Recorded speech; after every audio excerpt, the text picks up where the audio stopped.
Hello everyone, it's your girl Haitian Chris, and today I'm coming at you with another video to help you with your personal finances, so stay tuned. Alright, and as I said, today I'm coming at you with another video to help you with your personal finances. Today I have chosen 3 books in no particular order that have helped me on my journey towards financial independence, debt elimination, and ultimately financial freedom for myself and for my future. The first book I want to discuss is Kevin Trudeau's book called Debt Cures, and you may have seen it at your local library or at your local bookstore. It looks something like this. All right, several years ago, when I was trying to find a book to help me with my personal finances, I couldn't find anything. I couldn't turn and ask anyone what should I do with my student loans. So I went to my local library. I did a Google search, and I also used my local library search engine, and I came across Kevin Trudeau's book. He has a lot of information in his book. I actually read his entire book very intensely, and I also took notes at the same time that I can use for my own future references. And today, for the sake of this video, I'm going to talk about 3 chapters that I think were very important, that stood out to me. One of the chapters was chapter number 10, Knowing Your Credit Score. I never knew anything about a credit score until I read this book. And I learned that 35% of your credit score is based upon your payment history.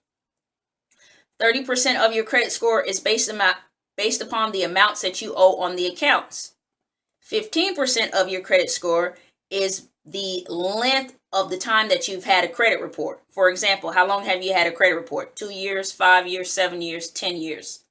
And 10% of your credit score is based upon the types of credits that you have. For example, you may have an auto loan, a student loan, and a mortgage. Also in his book, chapter 4, it's called Eliminate Debt. I also like this chapter as well. I think it's very beneficial, especially if you are in credit card debt. He talks about the statute of limitations from state to state, and he talks about written contracts and open accounts. Open accounts are, for example, credit card accounts. Maybe you have a Sears credit card. And written contracts, that's pretty much self-explanatory. When you go purchase an automobile and you sign your signature on there for the loan, that would be the written contracts. But in that particular chapter, I know a lot of people may have credit cards that they weren't able to pay, so it just fell behind, and the credit card company, the bill collector, they have not called you. But 3, 4, 5 years later, they want their money back. He tells you what to do in that chapter, and he tells you how to approach the situation so you can feel empowered to take control of your financial future. Also, chapter 13 in the book, called Class is in Session. He talks about how to consolidate student loans, and he also talks about the rehabilitation student loans. Those are very important, especially if you've fallen behind or if you've fallen into default. He talks about what you should and what you should not do and the pros and cons for each one. Also, he also said in the book that made me realize why student loans are bad. The individuals working in the financial aid office, they're in cahoots with the private student loan companies, meaning that if I steer students to get a certain type of loan, guess what? I'm going to get kickbacks. Not only am I going to get kickbacks, but the colleges and the universities, they're also going to get kickbacks. So that chapter right there is what did it for me. I was like, wow, student loans are bad. And now I see why after reading this information in the book. Now, the second book that I have for you all, it is called On My Own 2 Feet. And once again, you may have seen this at your local library or at your local bookstore. It looks something like this.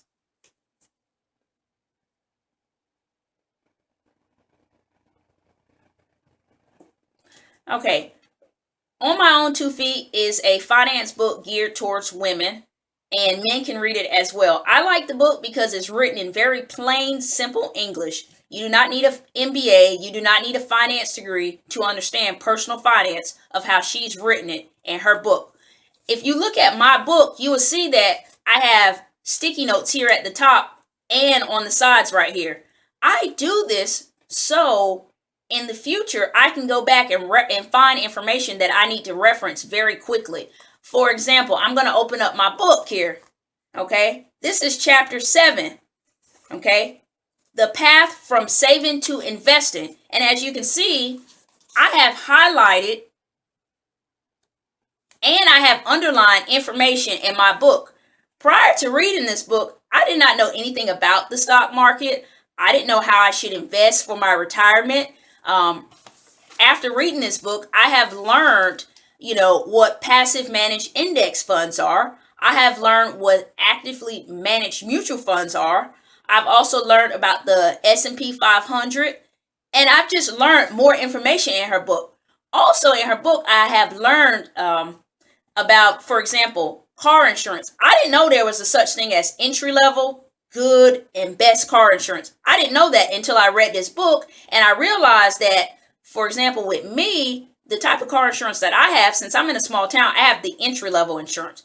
Entry level, it's okay, I guess, for me because I'm in a small town, but when I move to a bigger city, I'm going to have to upgrade my car insurance to either good or best to protect my financial future. So someone's not trying to sue me to take my future earnings or my future, for example, if you hit somebody's mailbox and you don't have enough to cover in your insurance, they can sue you in court to take you for your future earnings, whether it be for your paycheck or maybe any type of publishing that you may have in the future. They can do that as well. So I really like On My Own 2 Feet because it's written in basic, plain English. You do not need a finance degree to understand what she's saying. I've also read this entire book. She talks about a lot of things, how to handle credit cards, how to budget, what percentage of your money you need to be budgeting. She talks about car insurance. She talks about a whole lot of things in the book. And once again, it's called On My Own 2 Feet, and it looks something like this. And as well, if you have books out there that you like, don't be afraid to highlight in your books. Because I used to be like that. I used to be like, oh, I don't want to highlight my books. I want to keep it all pristine and pretty. Well, it's a book, and it's meant for me to use so I can better myself and better my future.